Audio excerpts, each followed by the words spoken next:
Ala asyrafil mursalin nabiyina wa maulana Muhammadin wa ala alihi wa sahbihi ajma'in wa ashhadu an la ilaha illallah wahdahu la syarikalah wa ashhadu anna Muhammadan abduhu wa rasuluh sallallahu alaihi wa ala alihi wa sahbihi wa man tabi'al huda ila yaumiddin.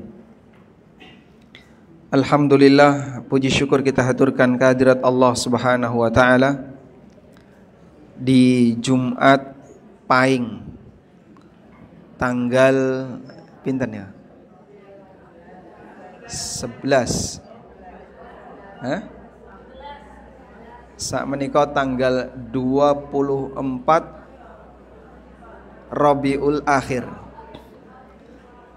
tahun 1447 Hijriah. Allah Subhanahu wa taala mengumpulkan kita di sini dalam rangka belajar, dan tadi sudah disampaikan dalam pengumuman kajian tidak boleh lama-lama, maksimal sampai jam 9. Setengah jamnya jenengan bazar kan? Biasanya setengah jam pada jualan di luar. Sudah nggak boleh? Nah, nggak boleh. Atau setengah jamnya biasanya dipakai jamaah selfie. Makanya sampai jam 9, sisanya nanti memberi kesempatan bagi jamaah untuk persiapan masjid ini bisa Jumatan ya. Baik. Jadi kita mau bahas tentang apa tadi? Mewujudkan harapan orang tua. Mewujudkan harapan orang tua. Baik. Coba di antara jamaah yang usianya sudah 60 ke atas tapi orang tuanya masih hidup, ada? Wonten? Yuswa pinten? Ibu 88. Masya Allah. Tetap sehat? Alhamdulillah masih sehat. Baik. Ada lagi? Ulangan. Yuswa pinten? 91. Masya Allah. Masih bisa sholat. Alhamdulillah. Ada lagi? Baik. Jenengan lebih senang mana? Diberi umur panjang atau umur pendek?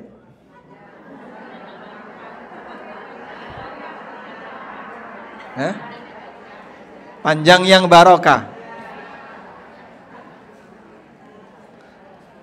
Senang diberi umur panjang yang barokah. Jadi kira-kira kalau diberi umur 200 tahun ada yang mau? Loh, kok menolak gimana? Jarene pengen umur panjang. Ada nggak yang mau diberi umur 200 tahun? Pripun? 200 tahun barokah. Wis ra kuat. Masya Allah. Wis ra betah Pak Ustaz. Bosen urip. Baik.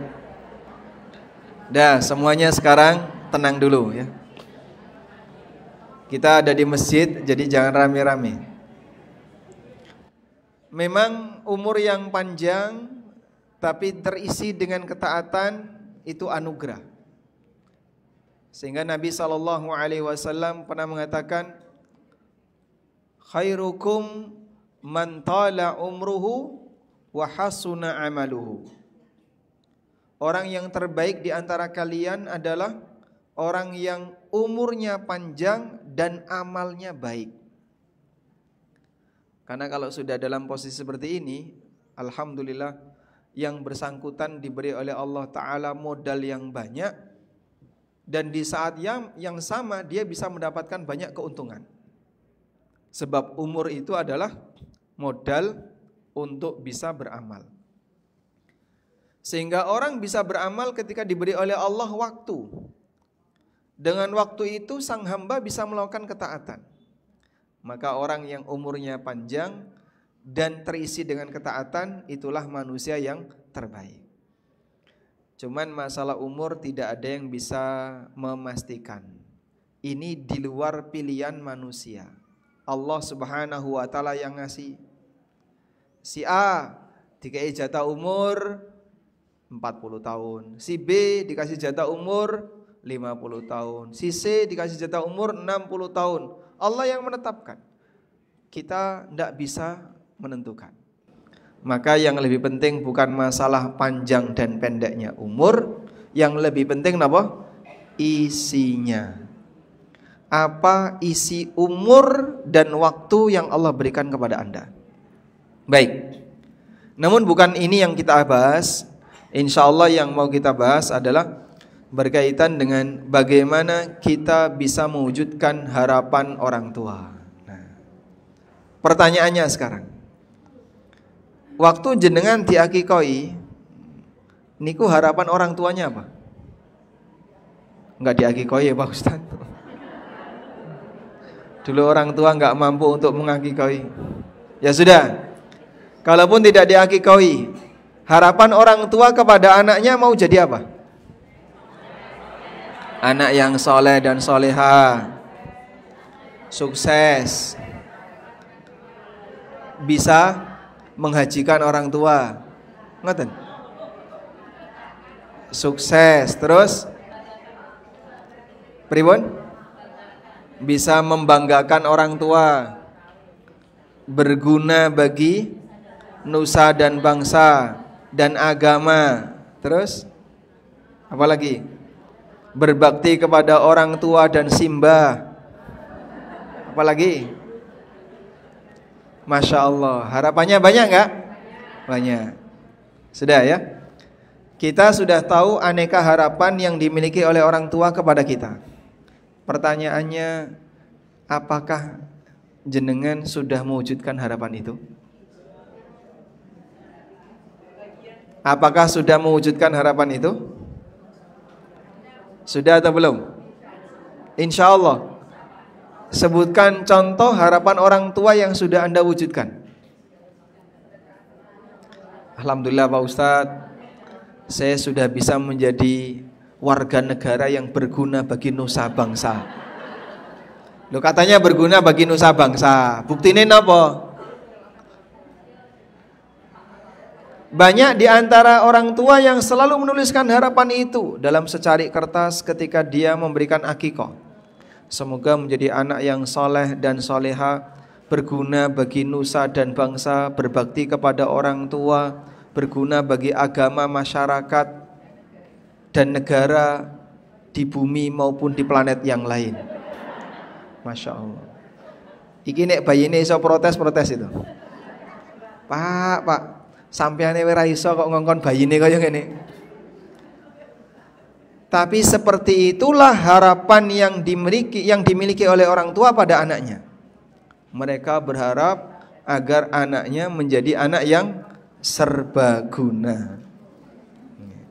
Maka pertanyaannya, kalau misalnya dinilai dari nilai 1 sampai 100, jenengan kira-kira sudah mewujudkan sampai nilai berapa? 70? Wah, itu sampai banget nih. Mungkin rata-rata kita masih di bawah angka 50. Kenapa Pak? Kita belum sukses untuk menjadi manusia yang bermanfaat. Kita belum berhasil untuk menjadi hamba yang bermanfaat. Sehingga apa yang diinginkan oleh orang tua kita nampaknya belum terwujud dengan baik. Masih banyak harapan orang tua kita yang belum kita wujudkan. Nah, sekarang kita mau bahas ini ya.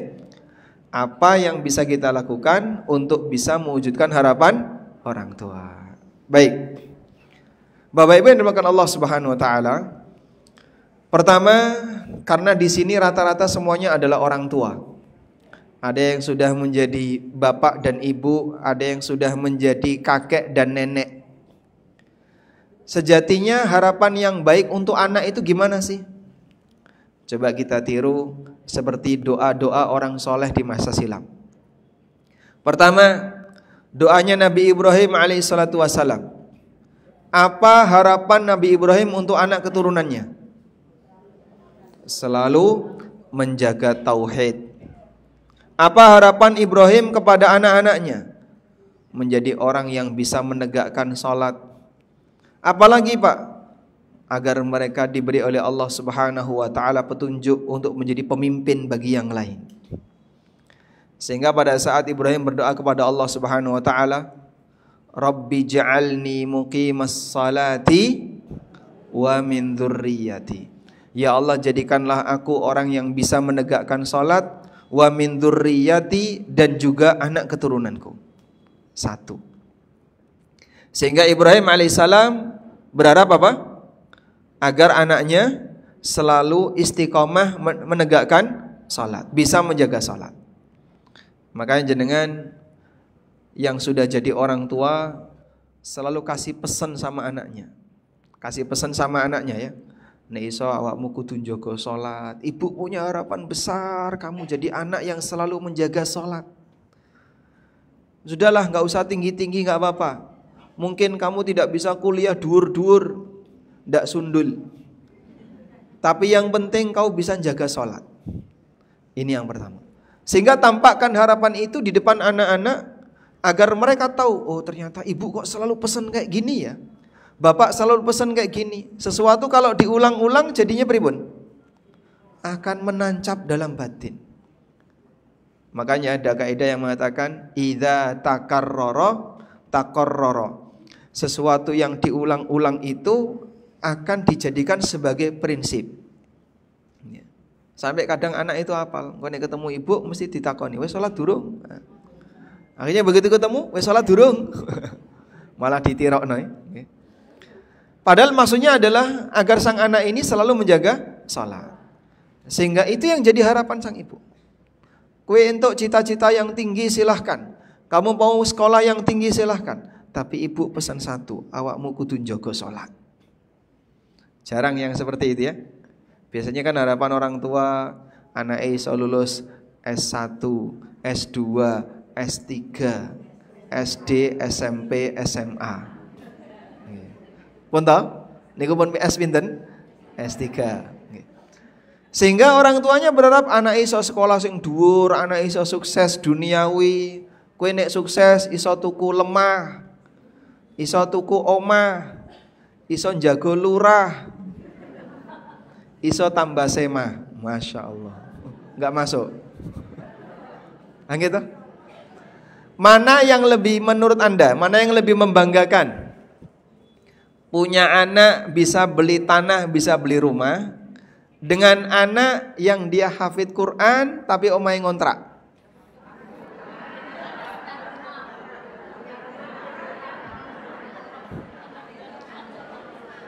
Biasanya yang membuat orang tua bangga yang mana? Sing diceritakno ning tanggane. Wah. Anakku sing nomor 1 alhamdulillah wis di omah. Sing nomor 2 wis tuku lemah. Sing nomor 3 iso njago lurah. Sing nomor 4 iso mangkat ning Mekah Al Mukarramah. Jadi mereka bangga ketika anaknya punya fasilitas duniawi. Yang ini jadi ini, yang ini jadi ini, yang ini jadi ini. Itu yang dibanggakan orang tua. Dan itu yang sering diceritakan kepada teman-temannya, kepada tetangganya. Walaupun tidak ada yang tanya, itu cerita. Alhamdulillah anakku wis iso ngene, anakku wis iso ngene. Alhamdulillah anakku wis iso ngene. Sebab kebanggaan manusia itu bergeser. Nggih, nyun sewu. Manusia di usia 20 sampai usia 45 itu kebanggaan adalah aku. Aku iso dadi apa? Itu manusia di usia 20 sampai kurang lebih 45, usia produktif. Kemudian di usia 45 ke atas mulai anakku. Terutama kalau sudah berusia 60, sudah berusia pensiun, anakku iso ngene, anakku iso ngene, anakku iso ngene. Kebanggaannya pindah ke anak. Sehingga dulu yang dia banggakan dirinya sendiri. Berikutnya kalau sudah mulai usia tua, yang dia banggakan siapa? Anaknya. Yang dia banggakan adalah anaknya. Nah, dikala dia membanggakan anaknya, motivasi yang diberikan untuk anaknya itu motivasi dunia dan dunia. Kowe nek iso ya sekolah sing dhuwur. Nek iso nyambut gawe sing apik, penghasilanmu sing rodok gede, engko iso ngekaki mbokmu dan seterusnya. Agar bisa dibanggakan di depan teman-temannya. Baik, sekarang kita ganti kalimat ini. Nek pengen sekolah dhuwur monggo, tapi sing penting siji, ibu pesen sama kamu ojo sampai ninggalno salat. Ada banyak sekali cerita ya dari beberapa jamaah yang anaknya secara materi sukses, dari sisi prestasi kuliah Masya Allah, tapi jauh dari agama, sebab dia salah komunitas. Yang sewu, nek sampun kuliah di daerah Eropa, daerah Amerika, niku konconane sinten Pak? Konconane sinten? Orang ateis. Banyak di antara temannya itu anti Tuhan, gak percaya akhirat, anti Nabi. Karena mereka rata-rata adalah orang ateis, tidak beragama. Nah, kadang seperti itu mempengaruhi kepribadian sebagian orang Indonesia. Sehingga dia pulang-pulang, memang dia bawa gelar PhD, dia bawa gelar master dalam bidang apa, tapi Masya Allah sangat disayangkan yang bersangkutan berubah keyakinan. Karena itu Allah Subhanahu wa taala ingatkan dalam Al-Qur'an, wa wassa biha Ibrahimu banihi wa Yaqubu ya baniya innallaha astafa lakumud-dina fala tamutunna illa wa antum muslimun. Wa wassa biha Ibrahimu banihi wa Yaqub. Ibrahim pernah berwasiat kepada anak-anaknya, dan demikian pula Yakub berwasiat kepada anak-anaknya. Ya baniya innallaha astafa lakumuddin, wahai para anakku, Allah niku sampun milihno agama. Allah sudah memilihkan agama untuk kalian. Agama apa yang dipilihkan oleh Allah untuk mereka? Islam. Fala tamutunna illa wa antum muslim. Ojo sampai awakmu mati kecuali dalam keadaan sebagai muslim. Sehingga terkadang ya, harapan-harapan yang tinggi tadi boleh diturunkan. Ibu enggak nuntut apapun sama kamu, ibu enggak berlebihan, kamu pengen jadi apa silahkan, yang penting jaga iman kamu, jaga sholat kamu. Seperti itulah doktrin yang diberikan oleh Ibrahim. Sehingga kadang harapan-harapan yang terlalu tinggi itu hanya jadi omong kosong saja. Biar anak ini jadi manusia yang berguna bagi nusa, bangsa, masyarakat dan seterusnya, kedawan Pak. Sudahlah Pak, jadikan yang lebih ringkas tapi real, yang kira-kira mudah untuk diwujudkan, tapi itu prinsip. Sebab itu kata kunci agar sang anak bisa mendapatkan surga. Kebahagiaan di surga ketika kapan? Orang tua dikumpulkan bersama anaknya. Jenengan pengen buatan kumpul dengan anak dan cucu di neraka? Oh, ndak pengin. Kalau di surga, sedaya pengin.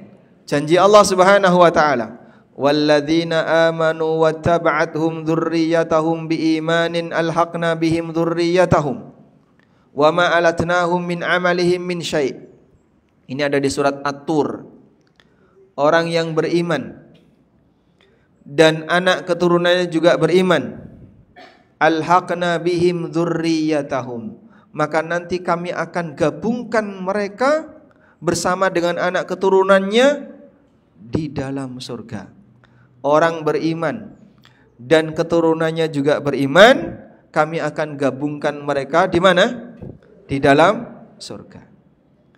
Sehingga Allah sempurnakan kenikmatan penduduk surga dengan cara Allah Subhanahu wa taala kumpulkan mereka bersama anggota keluarganya untuk sama-sama menikmati surga. Masya Allah. Tapi kuncinya niku wau nggih.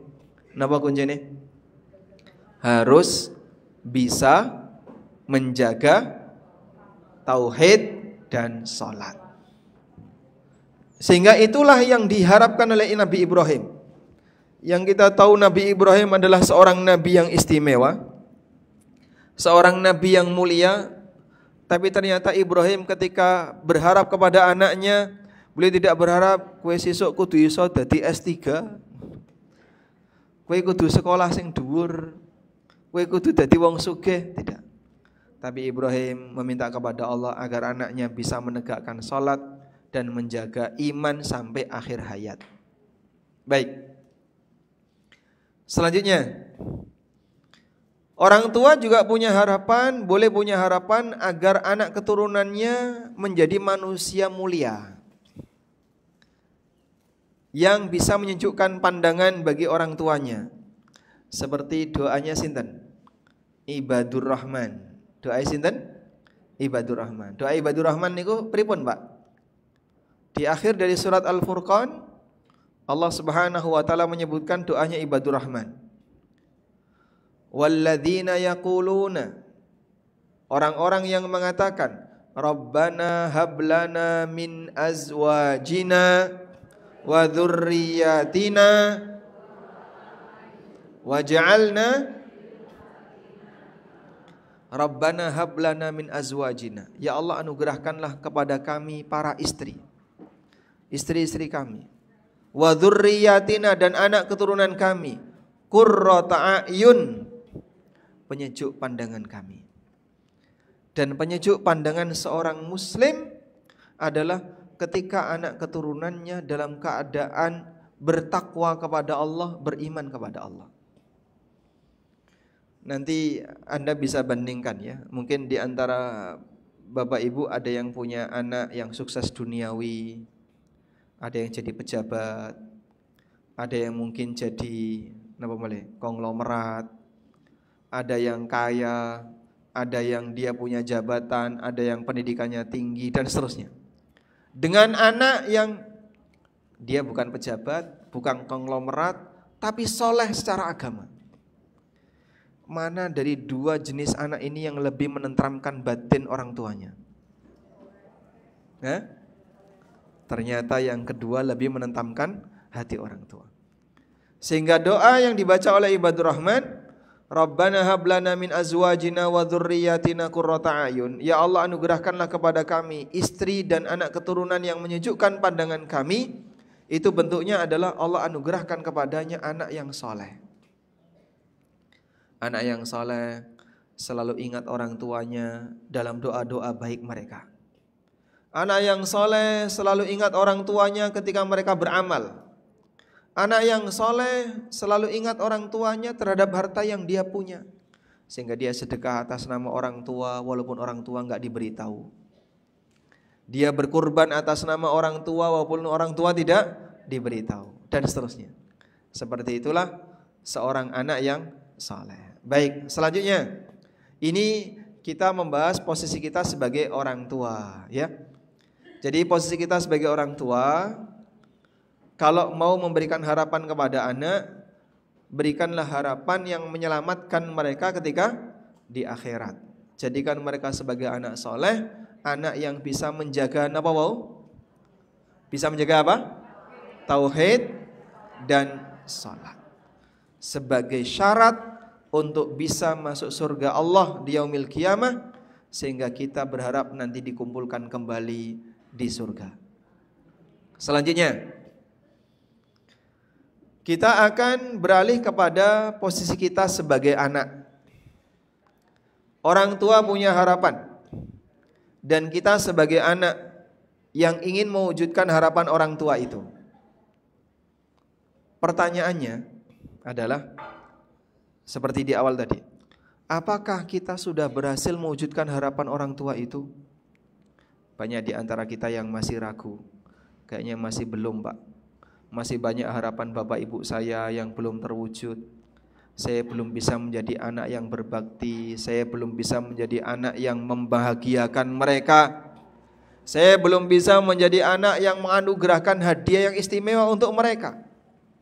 Mungkin itu yang kita jalani. Lalu apa yang bisa kita lakukan? Terutama mohon maaf ketika orang tua kita sudah meninggal. Pak, saya telat ya Pak, belum bisa berbakti kepada orang tua. Loh kok bisa? Orang tua saya tinggal di kampung, saya tinggal di Jogja, jarang pulang. Jadi kalau ketemu bapak ibu itu paling setahun sekali, setahun 2 kali. Enggak bisa ngirimi apa-apa. Orang nyambut gawe, duit entek nggo arisan. Nah.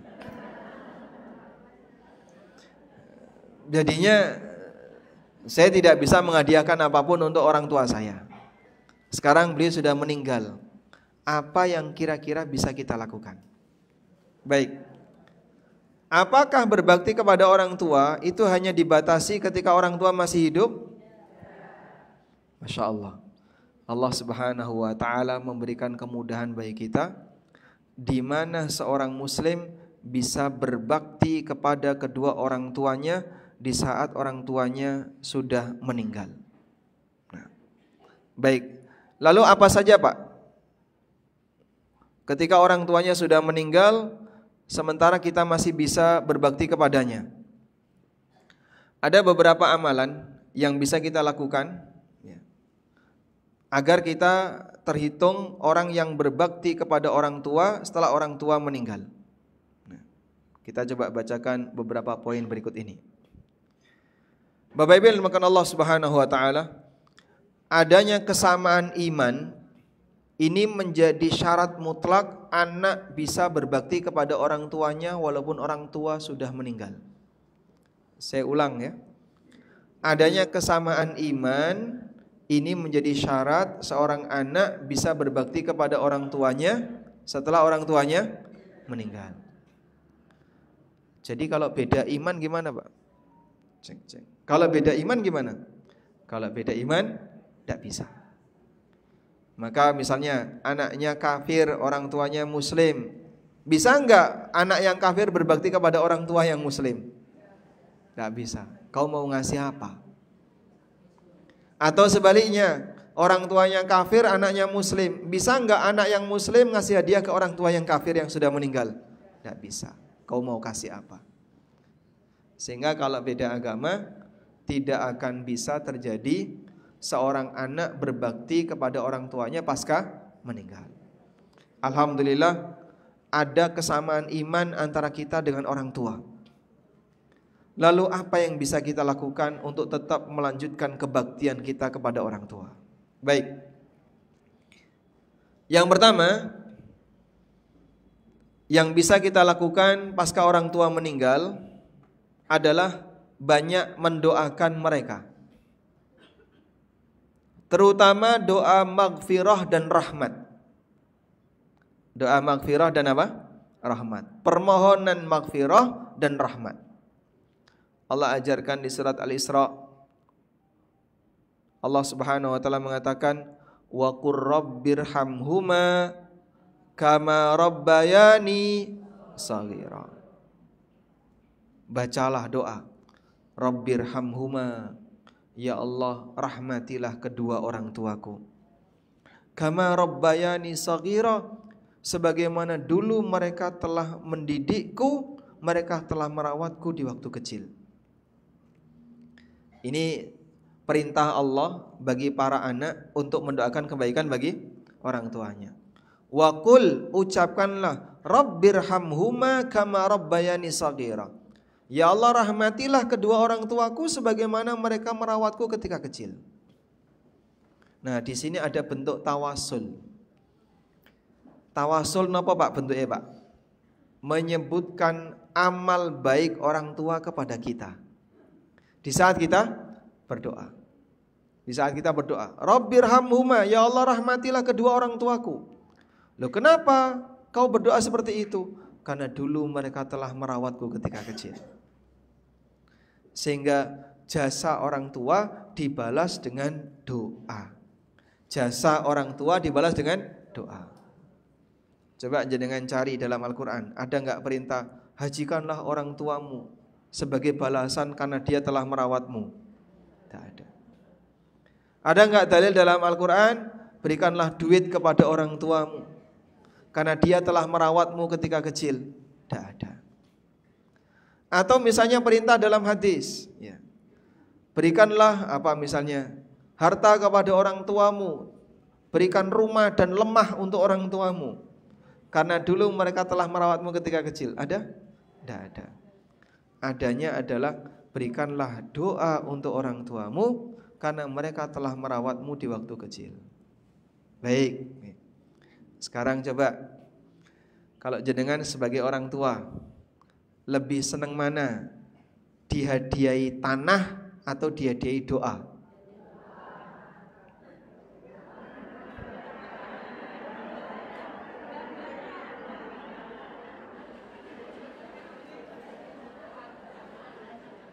Nggih. Lebih seneng dihadiahi doa. Itu teorinya. Kenyataannya dalam hati ya sakjane aku seneng lemah. Sehingga kalau anak cuman rajin, ibu loh kok gak pernah kamu kirimi, Masya Allah, ibu sudah sering kami kirimi doa, mong dongo. Lah ibu njaluk nopo ya.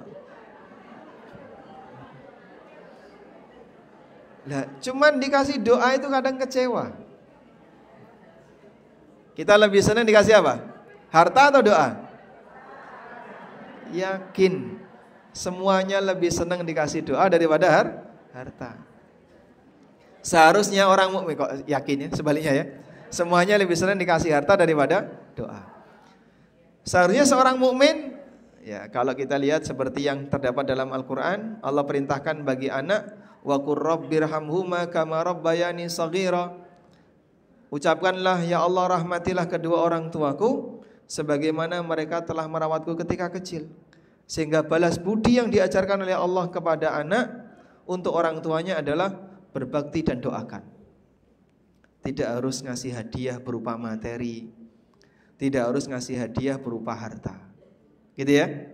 Tapi kita lebih senang dikasih hadiah doa daripada harta. Itu teorinya. Baik. Ada seorang sahabat dari Malik bin Rabi'ah As-Sa'idi, beliau bercerita, ketika kami sedang duduk bersama Rasulullah SAW, tiba-tiba datang seseorang dari Bani Salimah.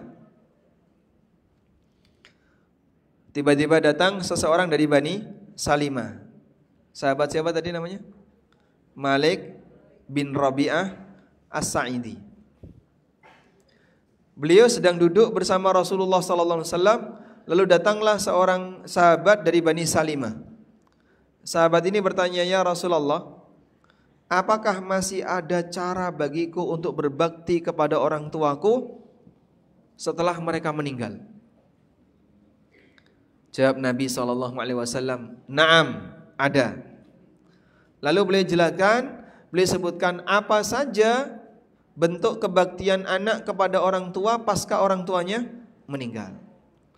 As-salatu 'alaiha wal istighfaru lahuma wa ifa'u bi uhudihima min ba'di mautihima wa ikramu sadiqihima wa silatur rahimil lati la tusalu illa bihima. Bentuk kebaktian anak kepada orang tua yang sudah meninggal, Nabi SAW menyebutkan ada 5 amalan. Apa saja Pak? 1. As-salatu alaihima, mensolati jenazah kedua orang tua. Dan anak akan bisa mensolati jenazah orang tuanya jika dia paham bagaimana cara sholat jenazah. Ada salah satu keluarga ya, pada saat barisan shaf jenazah sudah siap, lalu siapa yang jadi imam? Anaknya saja, anaknya suruh maju. Langsung dia takbiratul ihram, Allahu Akbar. Maca Al-Fatihah. Selesai maca Al-Fatihah, Allahu Akbar, ruku. Kok ruku? Loh, sing jenenge salat ya ruku. Dia ngertine ruku. Nah, bubar salatnya. Kenapa ini? Pendidikan tentang sholat jenazah dia belum punya. Mungkin putra-putri jenengan ya, ada mungkin yang belum ngerti sholat jenazah. Barangkali ada, tolong dijak ke masjid kalau pas ada jenazah. Coba tiru sholat jenazah itu kayak gitu. Tidak ada ruku, tidak ada sujud, tidak ada duduk, semuanya dalam posisi. Itu dia jadi imam sholat jenazah, ruku, akhirnya bubar jamaah, dibaleni. Nah makanya anak harus bisa mensolati jenazah orang tuanya. Ini sebagai bentuk pertama kebaktian anak kepada orang tua pasca meninggal. Baik, ada sebagian orang nyun sewu nggih, lebih takut mana? Tidak disolati jenazahnya atau tidak ditahlili jenazahnya? Nah, lo yang wedi pundi? Enggak, kenyataannya yang kedua. Sampai ada sebagian orang tua itu pesan sama anaknya. Anaknya itu cerita ya. Ibu saya itu melarang saya seperti ini. Terus beliau bilang, "Kok nek kowe melu-melu kaya ngono, aku nek mati ra mbok tahlili." Dia lebih takut ketika mati tidak ditahlili daripada ketika mati tidak disolati. Makanya kalau di kampung-kampung antara yang sholat jenazah sama yang tahlilan banyak mana? Sing sholat jenazah itu cuma 5 orang, 6 orang. Terus jenazah diberangkatkan, monggo syarat. Cuman dipakai apa? Syarat. Yang penting wis ana sing nyolati, kan fardu kifayah. Yang layat itu bisa jadi ratusan, tapi sing sholat cuma 10 orang. Pernah ketemu kayak gitu? Masya Allah. Ini Jogja dan sekitarnya. Saya mungkin beda dengan yang ada di Lamongan ya. Di daerah asli saya Lamongan, yang sholat sama yang layat banyak yang sholat ya, karena sholatnya di masjid. Sehingga jenazah dibawa ke masjid, yang nyolati banyak langsung dibawa ke makam. Yang layat di rumah nggak banyak. Ya ada tapi tidak banyak. Karena yang lebih penting itu adalah mensolati jenazah. Makanya jangan sampai kita jadi orang yang salah orientasi. Luwih wedi ora ditahlili timbangane ora disolati. Padahal seharusnya gimana? Lebih penting disolati. Sebab inilah doa yang paling bermanfaat bagi jenazah. Salat jenazah itu disebut oleh Nabi sallallahu alaihi wasallam sebagai syafaatul mu'min lil mayyit. Syafaate wong mukmin kagem mayit nggih menika salat jenazah. Syafaatnya orang mukmin untuk mayit itu salat jenazah. Ini yang pertama. Yang kedua, wal istighfaru lahuma, banyak memohonkan ampunan untuk kedua orang tua. Sehingga Anda sering membaca Rabbighfirli wali walidayya warhamhuma kama rabbayani shaghira.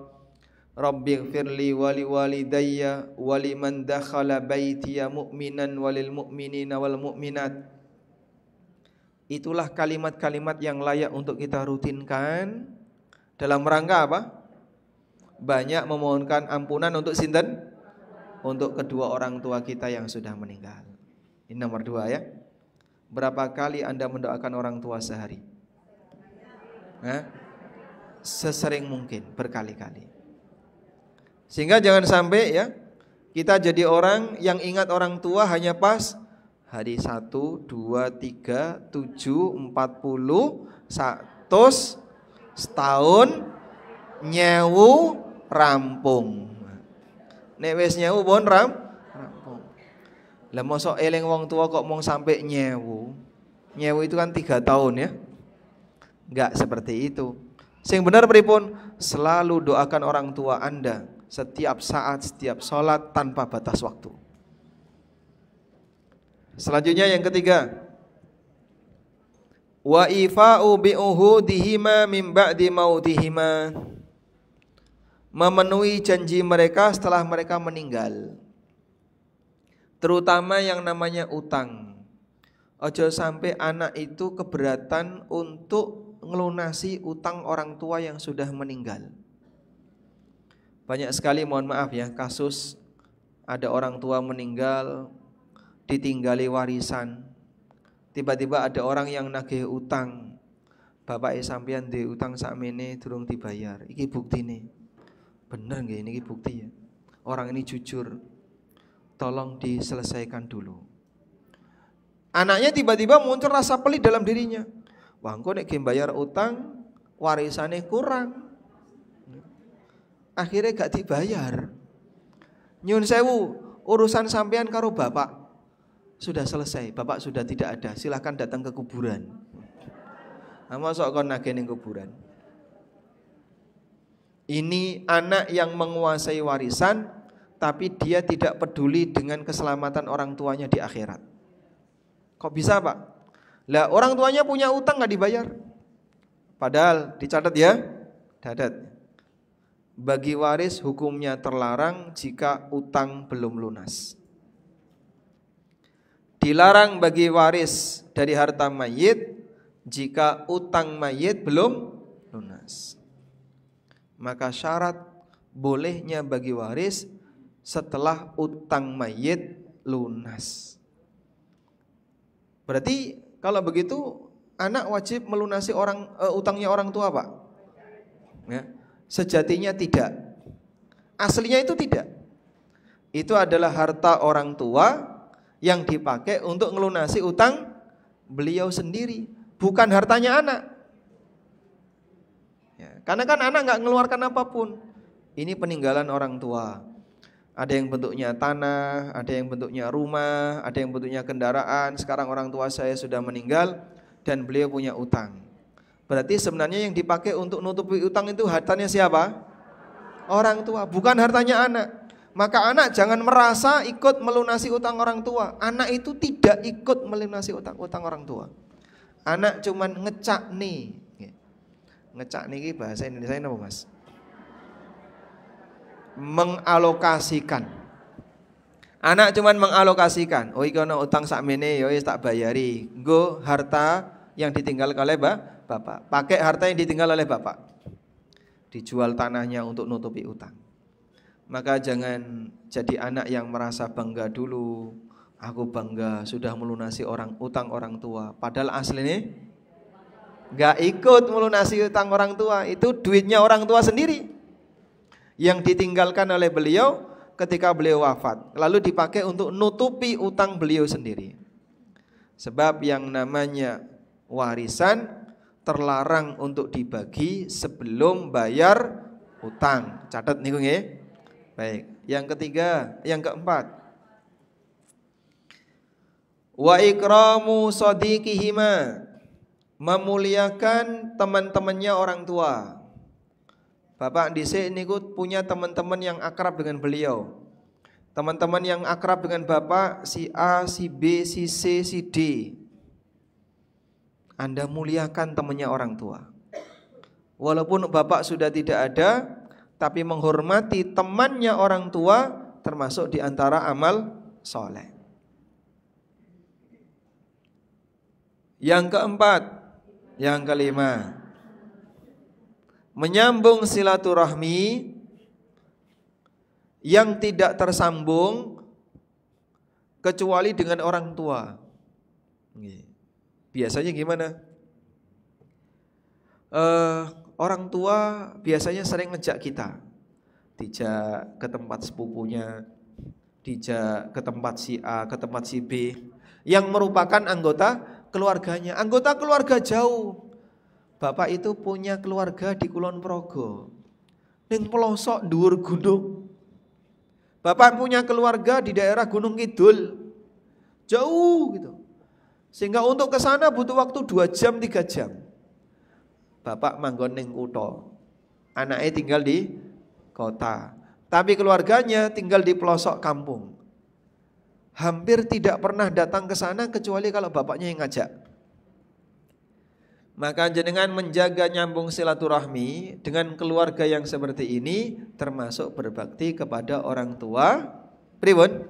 Pasca mereka meninggal dunia. Setelah mereka meninggal dunia, salah satu di antara bentuk berbakti kepada orang tua adalah tetap menjaga hubungan silaturahmi yang dulu dijaga oleh bapak. Makanya ini penting ya. Kalau jenengan punya tamu, itu biasanya anak-anak disuruh kemana? Ya? Ayo lunga-lunga iki HP wis, HP iki lunga-lunga. Anaknya dikon lho. Yang benar gimana? Kalau punya tamu, anaknya diperkenalkan. Sini, tak kasih tahu. Ini temannya bapak, ini temannya ibu, ini temannya. Sehingga anak kenal siapa teman-teman dekat orang tuanya. Kita kan enggak ya? Biasanya kalau kita punya tamu, anaknya suruh kemana? Suruh bubar. Melbu kamar ya biar timbangannya ganggu. Dolanan HP ini no. Karena dia ingin fokus melayani tamu. Padahal yang benar kalau kita punya tamu, perkenalkan anak kita dengan tamu kita. Tunjukkan, ini teman dekat bapak, ini teman dekat ibu. Nanti kalau bapak ibu sudah tidak ada, mereka masih bisa menyambung akrab dengannya. Ada sebuah riwayat ya. Riwayat ini dari sahabat Ibnu Umar radhiyallahu anhu. Suatu ketika sahabat Ibnu Umar ketemu dengan orang Badui di perjalanan. Badui ini apa sih Pak? Wong desa yang kehidupannya nomaden, berpindah-pindah dari satu tempat ke tempat yang lain sehingga tidak menetap di satu titik tertentu. Nah biasanya orang Badui itu hidupnya hidup yang keras. Rumah seadanya, pakaian seadanya. Bukan tipe orang yang punya harta banyak, kecuali biasanya harta mereka adalah ternak. Itulah Badui. Nah satu ketika Abdullah bin Umar, anaknya Umar bin Khattab, ketemu dengan seorang Badui. Nah Badui ini dikasih pakaian, dikasih hadiah pakaian, dikasih keledai, kendaraan keledai, sampai membuat orang di sekitarnya merasa kaget. Iki mau wong Badui, mbok sampean kei panganan sing murah saja dia sudah berterima kasih. Kok sampai dikasih pakaian, dikasih keledai dan seterusnya. Terlalu berlebihan memberikan hadiah seperti ini kepada dia. Jadi ibaratnya jenengan ketemu preman, lalu preman itu bapak kasih atau ibu kasih, misalnya dikasih uang yang banyak, dikasih cek kosong, atau dikasih sepeda motor, okay? Dah, ini hadiah dari saya untuk kamu. Mungkin orang akan berpikir, mosok ngekei kok berlebihan seperti itu. Ibnu Umar seperti itu.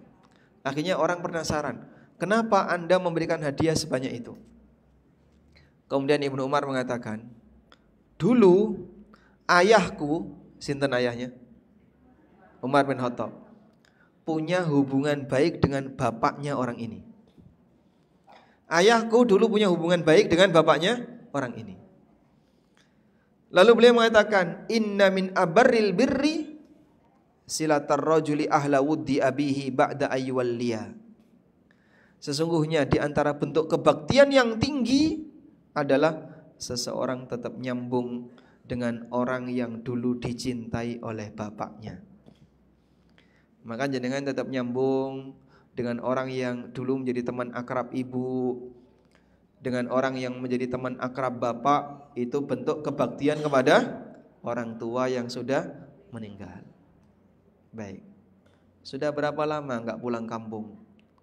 Sudah lama sekali Pak Ustadz. Bapak ibu saya sudah enggak ada.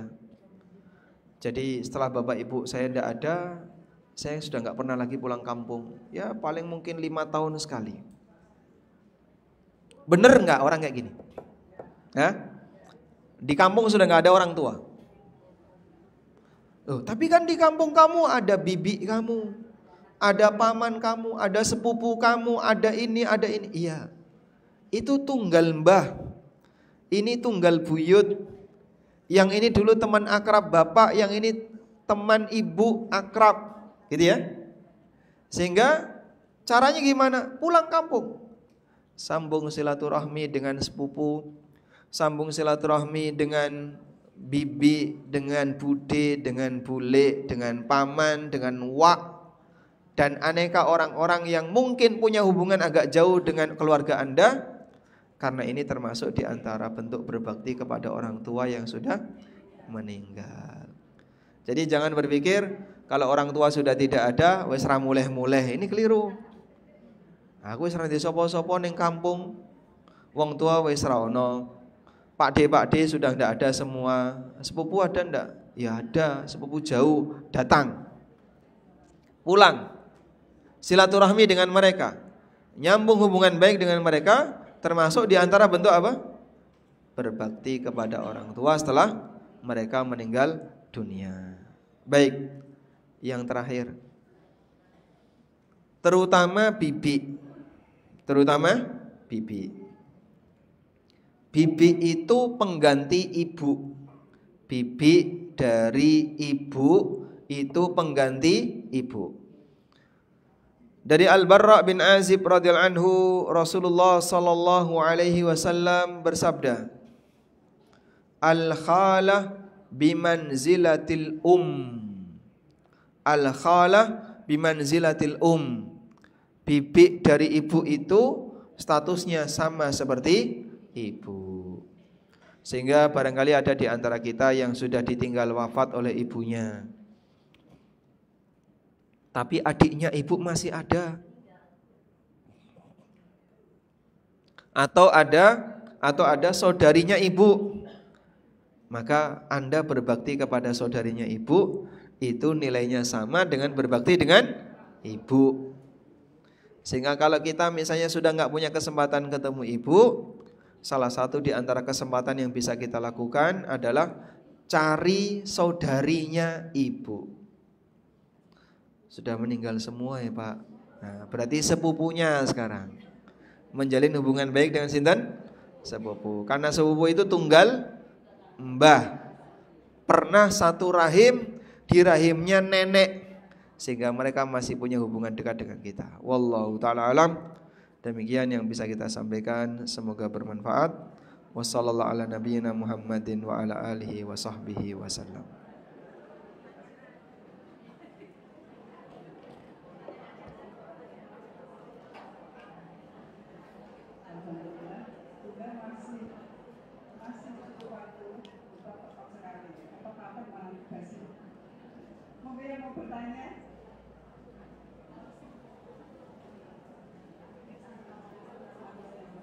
Waalaikumsalam warahmatullahi wabarakatuh. Tidak boleh melewati kamera ya.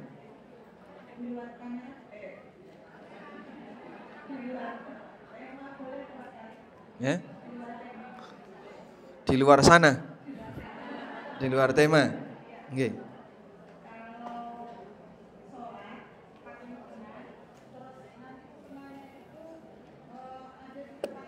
Nggih.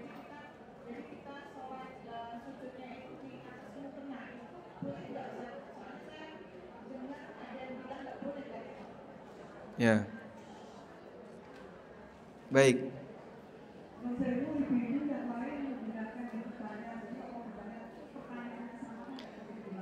Beliau tanya ya. Nah, kalau yang lain mau menjawab silakan. Ada yang mau menjawab, angkat tangan. Tidak ada? Nah, sekarang coba kita jawab ya. Kalau orang yang sholat lalu saat sujud muknanya ke depan, sehingga saat sujud muknanya kena dahi, itu boleh atau tidak? Karena seperti ini cukup sering sekali. Baik, mohon diperhatikan bahwa pakaian wanita yang disebutkan oleh Allah dalam Al-Quran adalah wal yudnina min jalabibihinna. Hendaknya para wanita itu menjulurkan jilbab-jilbab mereka. Jilbab itu adalah pakaian yang menutupi seluruh permukaan tubuhnya, dari mulai kepala sampai bawah. Makanya sebagian sahabat menafsirkan tidak boleh ada yang tampak dari wanita kecuali mata. Tidak boleh ada yang tampak dari wanita kecuali satu mata. Tidak boleh ada yang tampak dari wanita sampai pun matanya. Itu dulu ya. Dan sebagian sahabat menafsirkan seperti itu. Ada juga yang membolehkan tampak wajah dan telapak tangan, karena ini bukan aurat. Baik. Namun dalam hal ini ya, ketika sholat bagaimana Pak? Kan terkadang muknanya itu potongan. Kalau mukna jenengan mukna yang jadi satu dari atas sampai bawah, insya Allah aman ya.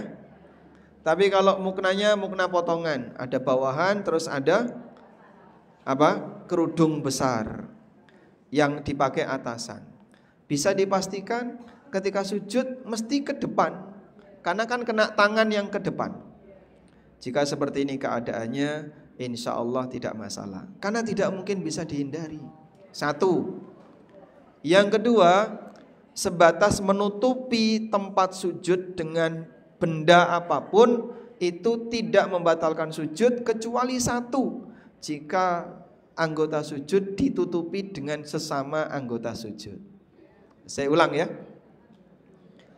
Anggota sujud ada berapa? 7. Muka, ya, dahi dan hidung, 2 telapak tangan, 2 lutut, dan 2 ujung kaki. Itulah anggota sujud. Wonten pinten? 7. Baik, Pak, boleh enggak anggota sujud itu ditutupi dengan kain? Apa dengkul itu dibuka? Lutut dibuka enggak kalau sujud? Kaki dibuka enggak ketika sujud? Ibu-ibu kalau kakinya ditutup. Baik. Boleh enggak sujud pakai sarung tangan? Boleh enggak sujud pakai sarung tangan?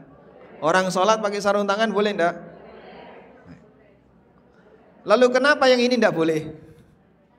Jadi apa bedanya yang ini sama yang ini? Apa bedanya? Sampai saat ini saya belum menemukan dalil yang melarang itu. Sehingga ada yang mengatakan batal sholatmu gara-gara PC-mu terlalu maju. Dalilnya mana? Batal sholatnya ibu-ibu gara-gara muknanya maju. Dalilnya mana? Kalau yang ketutup tangan batal enggak? Batal enggak? Nah, yang menyebabkan batal itu kalau anggota sujud ketutup anggota sujud. Jadi waktu sujud gini. Paham? Sehingga dia sujud di mana? Di tangan. Atau tangannya ditumpuk.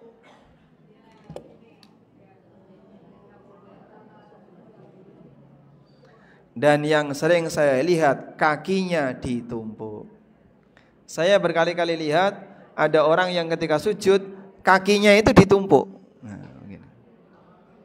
Oke? Jadi begini.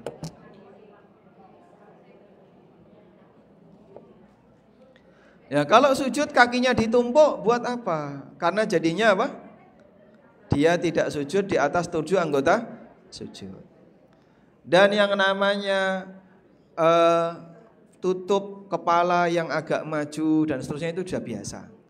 Ada satu hadis ya dari Anas bin Malik. Pakaian orang yang sedang ihram. Jangan persa pakaian orang ihram. Bawahan, kemudian ada apa? Atasan. Ngeten nggih? Bawahan terus ada atasan. Kata Anas, pada waktu musim yang sangat panas,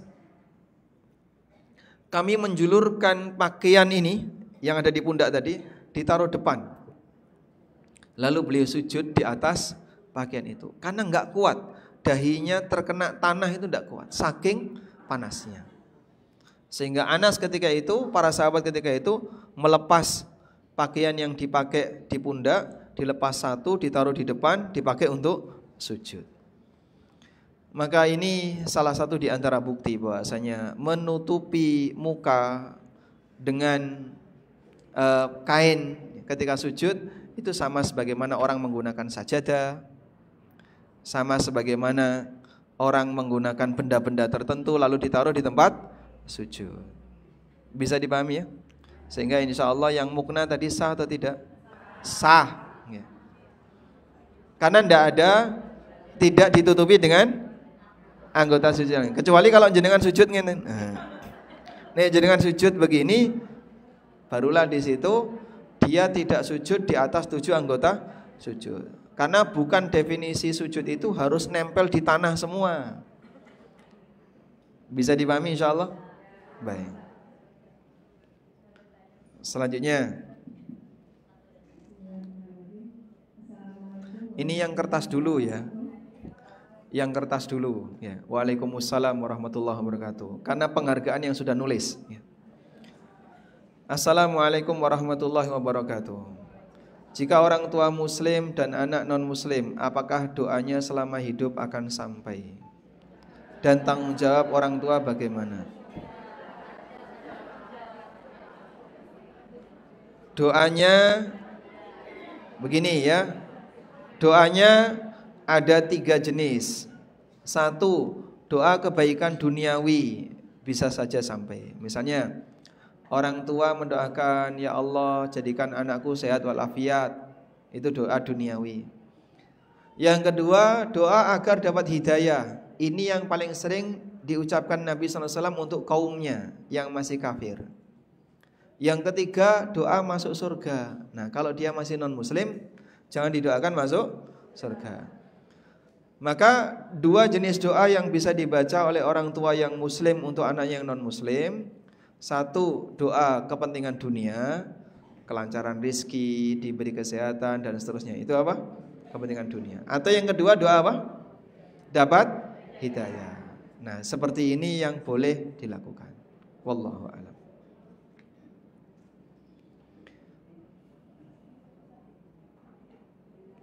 Assalamualaikum. Waalaikumsalam. Setiap bulan sudah diberikan bulanan untuk orang tua. Ternyata orang tua mempunyai utang. Apakah boleh membayar utang menggunakan uang zakat yang dikeluarkan tahun ini? Apakah zakat juga boleh untuk kerabat atau keluarga yang masih kekurangan? Nah, baik. Kaidahnya begini. Kaidahnya ya.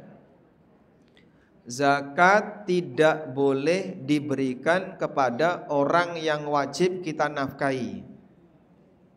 Diulang ya. Zakat tidak boleh diberikan kepada orang yang wajib kita nafkahi. Nah, jalur nafkah itu ada 3. Jalur nasab, jalur pernikahan, dan jalur kepemilikan. Saya ulang ya. Sebab nafkah itu ada 3. Karena pernikahan, yang kedua nasab, yang ketiga kepemilikan. Pernikahan, suami wajib ngasih nafkah ke istri. Nasab itu ke atas atau ke bawah? Ke atas itu orang tua, ke bawah itu anak. Sehingga anak wajib memberikan nafkah ke orang tua yang tidak mampu, sebagaimana orang tua wajib ngasih nafkah ke anak yang tidak mampu. Ini jalur nasab. Udah? Karena itu kalau ada anak yang mampu, sementara orang tuanya tidak mampu, maka anak wajib ngasih nafkah ke orang tua, baik anak laki maupun perempuan. Karena anak perempuan juga nasab. Kecuali kalau anak perempuan tidak mampu. Bapak saya nggak kerja, cuman dikasih suami, itu pun sering ngutang, sehingga ngasihnya kadang di kasbon dulu ya, ngasihnya telat-telat. Sehingga posisi istri tidak punya harta yang cukup untuk menafkahi orang tuanya. Jangankan menafkahi orang tuanya, dia saja nggak sanggup. Maka gimana? Kalau seperti ini keadaannya, maka istri boleh tidak menafkahi orang tua karena dia enggak, atau anak wanita ini tidak menafkahi orang tuanya karena dia enggak mampu, maka nanti digantikan oleh anak-anak yang lain. Sehingga siapa yang mampu di antara anak ini, berikan nafkah kepada orang tuanya, bisa urunan semampunya dan seterusnya. Kemudian juga ke anak, orang tua yang mampu dia wajib memberi nafkah kepada anak yang tidak mampu, walaupun dia seorang ibu. Ibu mampu, anaknya tidak mampu, maka ibu ngasih nafkah ke anak. Bisa dipahami insyaallah? Baik, jadi jalur nasab itu berlaku bagi laki dan perempuan. Yang ketiga kepemilikan. Jenengan kagungan binatang piaraan itu wajib dinafkahi. Kalau punya binatang piaraan kok tidak menafkahinya, kita berdosa. Baik. Sehingga apakah orang tua yang sudah diberi nafkah tadi, tapi beliau punya utang, boleh kita kasih zakat kita? Tidak boleh. Karena zakat tidak boleh diberikan kepada orang yang wajib kita nafkahi. Paham ya? Ya. Anda boleh ikut membantu melunasi utangnya, tapi tidak boleh dari dana zakat. Wallahu a'lam.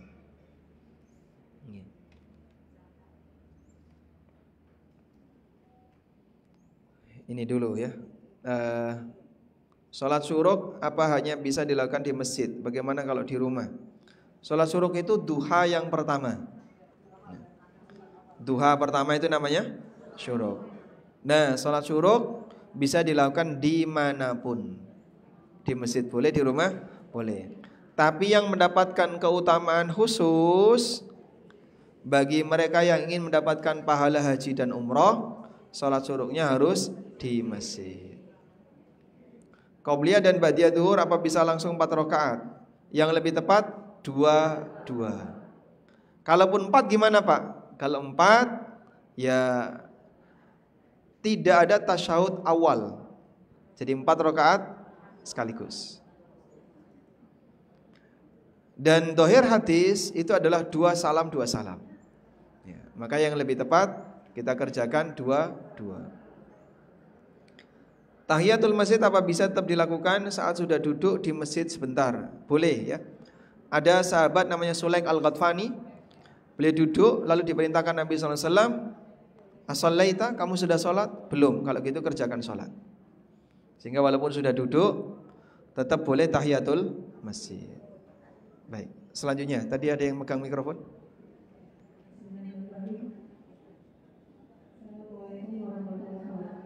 Waalaikumsalam warahmatullahi wabarakatuh.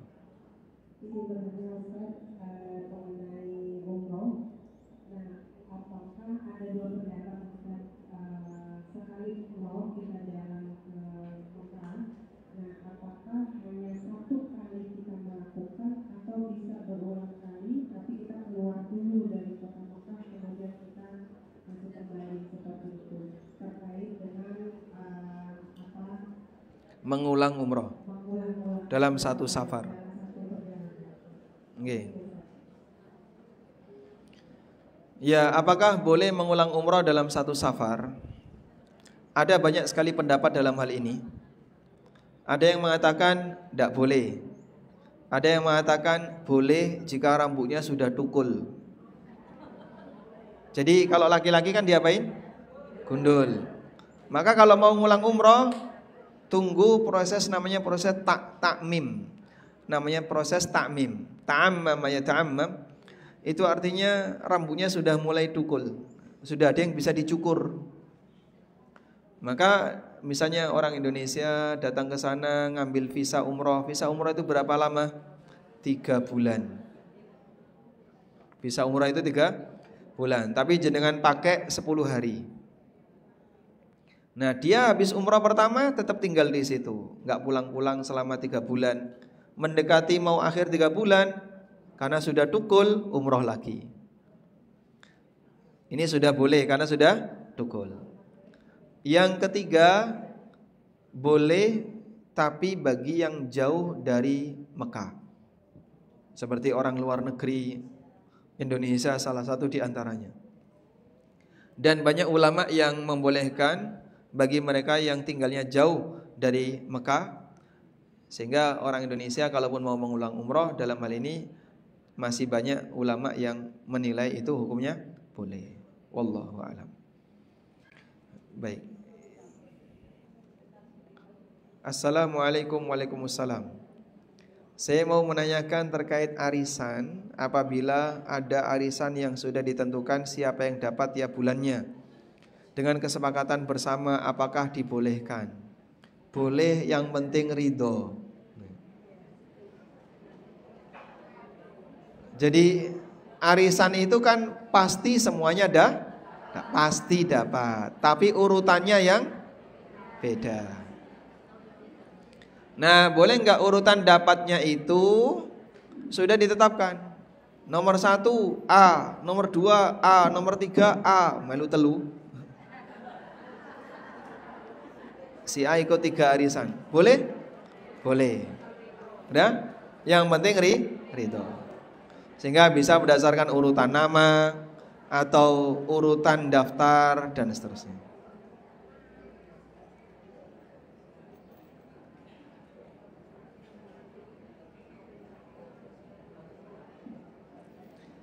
Ini yang terakhir ya. Satu lagi. Waalaikumsalam warahmatullahi wabarakatuh.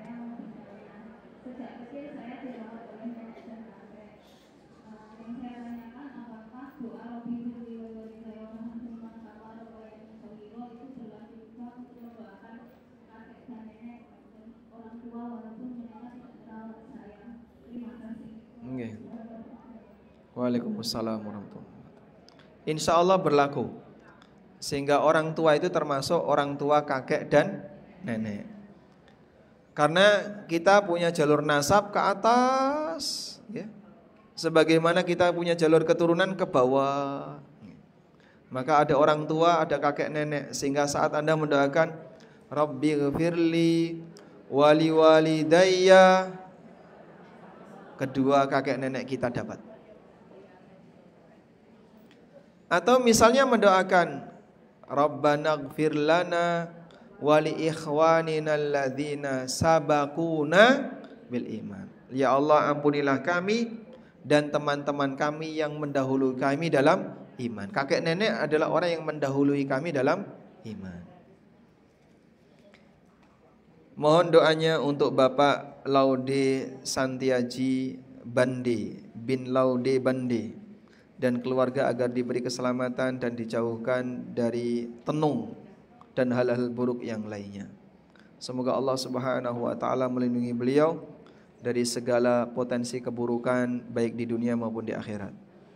Dan doa kesembuhan untuk Bapak Haji Muhammad Yusuf Masdullah sakit jantung, Bapak Syahriluddin Huta Barat sakit kanker paru, dan Ibu Erlin Setia Lestari binti Munhari. Ya, semoga Allah Subhanahu wa taala menjadikan sakit yang saat ini mereka alami jadi kafarah untuk dosa dan kesalahan yang pernah mereka alami, dan Allah Subhanahu wa taala berikan yang terbaik bagi hidup mereka. Allahumma anfa'na bima 'allamtana wa 'allimna ma yanfa'una warzuqna ilma. Allahumma inna nas'aluka fi'lal khairat wa tarkal munkarat wa hubbal masakin. Wa idza aradta bi'ibadika fitnah faqbidna ilaika ghaira maftunin. Rabbana atina fid dunya hasanah wa fil akhirati hasanah wa qina adzabannar. Wa sallallahu ala nabiyyina Muhammadin wa ala alihi wa sahbihi wa sallam. Wa akhiru da'wana alhamdulillahi rabbil alamin. Wassalamu alaikum warahmatullahi wabarakatuh.